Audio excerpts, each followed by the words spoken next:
খেজুর আমাদের সবার খুবই প্রিয় একটা ফল এবং যখন রমজান মাস শুরু হয় ইফতার আমরা খেজুর ছাড়া অনেকেই চিন্তা করতে পারি না।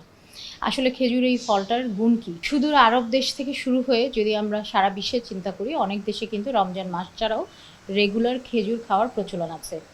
ছোট্ট একটা ফল কিন্তু খুবই ক্যালোরি সম্পন্ন।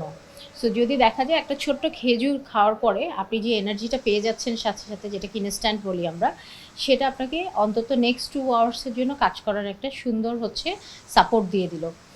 খেজুরে আছে প্রচুর পরিমাণে ফাইবার, যেটা আপনার বাউল মুভমেন্টকে স্মুথ করে।